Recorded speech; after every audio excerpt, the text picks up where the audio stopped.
గారి చైర్మన్ వేయడము, అందులో ఈరోజు మాకందరికీ ఒక మినిమం వేస్ అడ్వైజరీ బోర్డ్ డైరెక్టర్గా మాకంతా అవకాశం ఇచ్చిన ముఖ్యమంత్రి గారికి, అలాగే మా పేర్లు కానీ మా మా ఇండస్ట్రీస్ తరపు నుంచి వచ్చిన ప్రొఫెసర్స్, తర్వాత ఇండస్ట్రీస్ నల్సర్ మేడం వీరందరికీ మాకు జనక్ ప్రసాద్ గారి నాయకత్వంలో పనిచేయడం చాలా అదృష్టంగా భావిస్తూ, ఈరోజు పైన మీటింగ్లో ఒక మాట చెప్పాడు. 2 నెలల్లో ప్రతి ఒక్క కార్మికుడికి, ఇండస్ట్రీస్కి మంచి వాతావరణంలో మేనేజ్మెంట్కి కానీ కార్మికులకు కానీ అన్యాయం జరగకుండా ఒక 2 నెలల్లో, గత ప్రభుత్వాలను విమర్శించే లాభం లేదు, మనం ఇప్పుడు ఏం చేస్తాం, ప్రజా పరిపాలన ప్రజాప్రభుత్వం కాబట్టి 2 నెలల్లోనే అందరూ మెంబర్స్ మీరు సహకరించేసి, లేబర్ డిపార్ట్మెంట్ కూడా మనకు సహకరిస్తుంది. ప్రభుత్వం ప్రజా పరిపాలన పెద్దలు చైర్మన్ గారు ముఖ్యమంత్రితో మాట్లాడి ఫుల్ పవర్స్ ఇచ్చారు. మన ఫైనాన్స్ మినిస్టర్ కూడా ఫుల్ పవర్స్ ఇచ్చారు. ఆయన నాయకత్వంలో తెలంగాణ కార్మికులకు, ఇండస్ట్రీస్కి మంచి శుభసూచకాలు జరుగుతాయని ఈ సందర్భంగా ప్రతి ఒక్క డైరెక్టర్కి వారికి కృతజ్ఞతలు పిలిచిన, దూరం నుంచి వచ్చిన, విలేజ్ నుంచి వచ్చిన నాయకులకు, కార్యకర్తలకు ముఖ్యంగా శుభాకాంక్షలు మా చైర్మన్ తరఫు నుంచి జరుపుతున్నాం. ఇప్పుడు ఎవరే కానీ సన్మానం చేయాలంటే ఫస్ట్ మీ డైరెక్టర్స్కి, చైర్మన్కి సన్మానం ఒక్కొక్కరిగా లైన్ వచ్చి చేసుకుంటే బాగుంటుంది.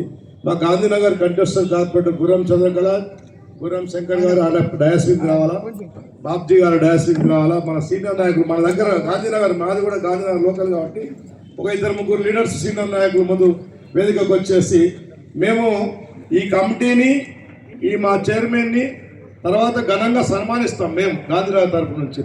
అది ఇప్పుడు మా చైర్మన్ గారు మాట్లాడతారు. మేడం మీరు. అందరికీ నమస్కారం. తెలంగాణ రాష్ట్ర కనీస వేతనాల సలహా మండలి చైర్మన్ పెద్దలు,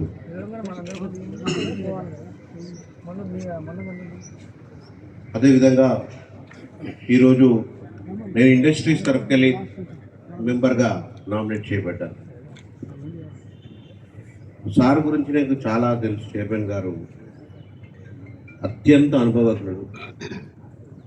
కేవలము భారతదేశంలో ఉన్న కార్మికుల సమస్యలే కాదు, అంతర్జాతీయంగా కూడా ఉన్నటువంటి ఎన్నో ఫోరమ్స్లో పార్టిసిపేట్ చేసి అంతర్జాతీయ స్థాయిలో కార్మికుల యొక్క వేతనాల గురించి కానీ, సంక్షేమం గురించి కానీ ఎంతో అనుభవమైనటువంటి మరి జనక్ ప్రసాద్ గారి నాయకత్వంలో నాకు ఈ అవకాశం వచ్చినందుకు నేను ప్రత్యేకంగా ముఖ్యమంత్రి రేవంత్ రెడ్డి గారికి ధన్యవాదాలు తెలియజేసుకుంటా ఉన్నాను.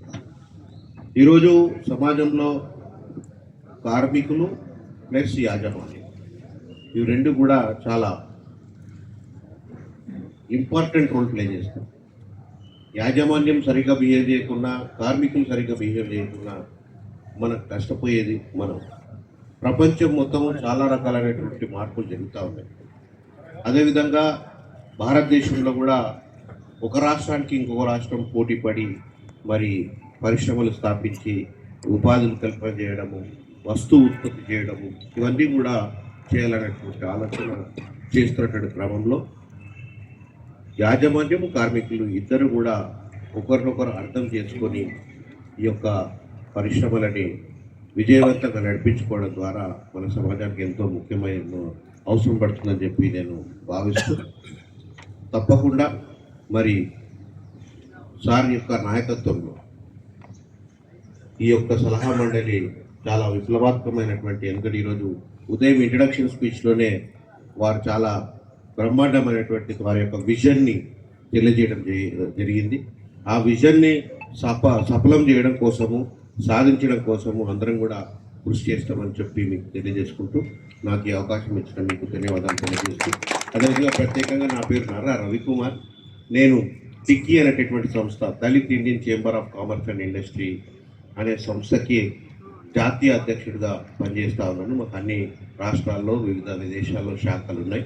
నేను 2014లో భారత ప్రభుత్వము పద్మశ్రీ అవార్డు ఇవ్వడం జరిగింది. కేవలం దళితులని పారిశ్రామికవేత్తలుగా చేయడానికి వివిధ పథకాల రూపకల్పన చేయడం ద్వారా మరి ఎంతోమంది కార్మికులను కూడా యాజమాన్యులుగా మార్చినటువంటి పరిస్థితి గత 20 సంవత్సరాలుగా ఎన్నో ఎక్స్పెరిమెంట్స్, ఎన్నో కార్యక్రమాలు చేయడం జరిగింది. ఆ అనుభవాన్ని కూడా ఈ యొక్క సలహా మండలిలో నేను తప్పకుండా కాంట్రిబ్యూట్ చేస్తానని చెప్పి మీకు తెలియజేస్తాను.